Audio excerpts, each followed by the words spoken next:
Hello everybody, this is Dr. Veronique Robbins-Brown with Wellness Pilgrim. I'm here today with Dr. Pam Arenella at the University of New Mexico School of Medicine. She's the program director for the psychiatry department as well as the vice chair of education. That's right. Welcome. Hi, thank you. Thank you for coming on the show. Sure. Well, can you tell me a little bit about your wellness curriculum that you created here? Sure. So our wellness curriculum actually is in evolution. I began as training director about 3.5 years ago, and when I came on as training director, there were some morale problems, and I think residents were really suffering with some burnout. And so in my mind, the biggest thing was my concern for the residents' well-being, and I really wanted morale to be better. So right away we started some sort of group activities, and it wasn't really a formal wellness curriculum at that point. It was just, let's do some team building, fun activities.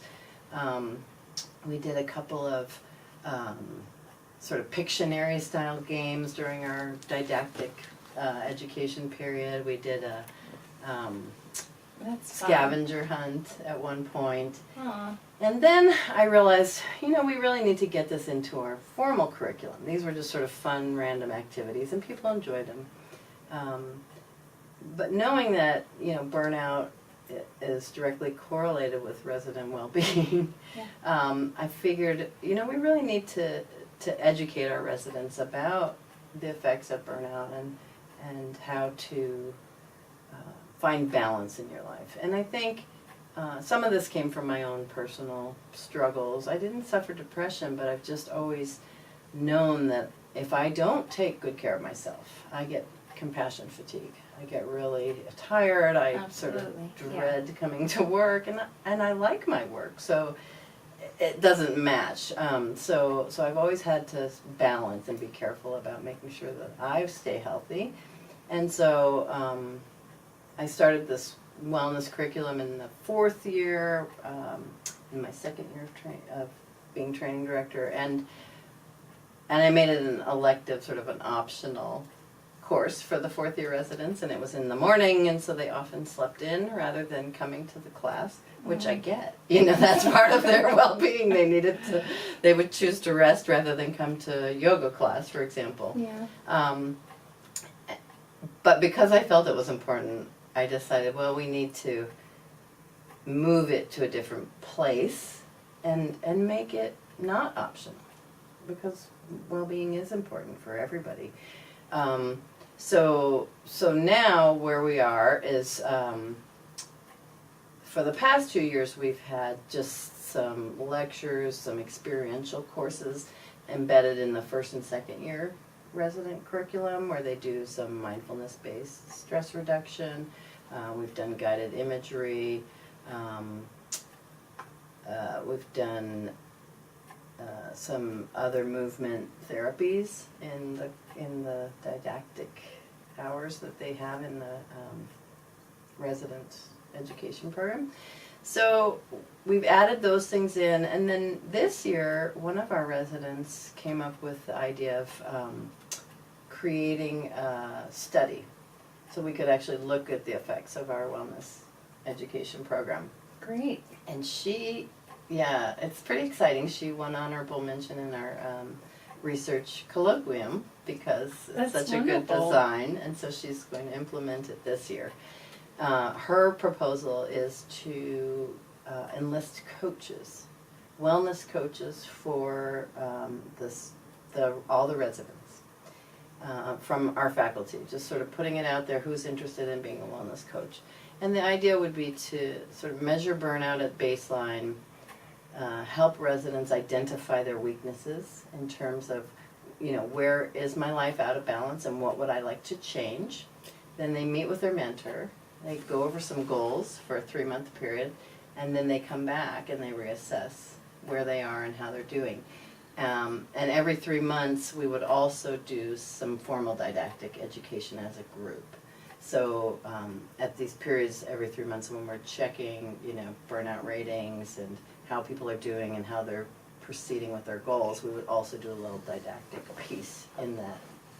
So it's only once a quarter that we get together as a group to address wellness, but they would be working with their coaches then independently, and we were suggesting at least monthly meeting with a coach. So that's where we are currently. And then we just add in other fun activities. So we've kept things like the scavenger hunt. We're going to do that. We've added movie nights, and we once a month we watch a movie and then talk about the psychology of the film and the different characters in the film. So we try to keep things fun and lighthearted as well. That's just great. In the day-to-day business of training residents. Yeah, that's wonderful. Yeah. So what do you think that the residents have responded to most strongly? It's interesting you ask that. I think they love the fun activities. So just because it's fun and they, it's part of their school, it's part of resident school, they actually have to go on a scavenger hunt. So they've really enjoyed that. Whether that improves, their overall wellness, I don't know that that has lasting effects, but I think it certainly helps morale and team building. But the thing that they really have taken to, that several, not everybody of course, but a lot of our residents have taken to the mindfulness-based stress reduction. And I've taught that as an elective to interested residents. It's also part of our formal CBT didactic experience.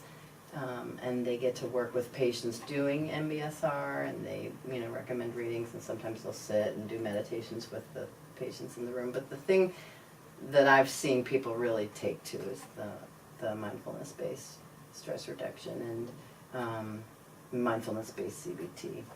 So, and they not only teach it to their patients, but they take the classes themselves. In fact, last week, UNM, we have a Center for Life, which is an integrative health clinic, and they offer mindfulness-based stress reduction classes and retreats. Last week, they had a retreat, and several of our residents went, and some of their patients were there too, so it was interesting and fulfilling for the residents. Yeah, that is interesting. Yeah. What are some of the things that you like to do personally for yourself to keep yourself in balance? And so there's a lot of things I do. I try to eat right. I try to eat a lot of healthy grains and fruits and vegetables because that really helps. And I do imbibe in caffeine, but I try to limit it. And try not to eat too much junk food, not too many sweets, things like that. I go to the gym as frequently as I can, just for the cardiovascular exercise. But one thing I love to do for my emotional health and my physical health is something called ecstatic dance. So once a week at least, I'll go to it's a sort of a non-choreographed film, or non-choreographed dance. And so music sort of takes you on a journey, and there's no talking, and it's just dance your heart out for an hour and a half and sort of go through this cycle of different rhythms and movement. And it's just really expressing your own inner whatever. If you're in a bad mood, you can stomp and jump up and down. If you're in a good mood, you can skip and sing and jump around, and it's just a lot of fun and it's fulfilling. It helps my spirit stay alive and happy. And another thing I do is sing in a band. So I love music. I've sang since the time I was 5, just for fun. Never really professionally, but I've sung my whole life. And what kind of band?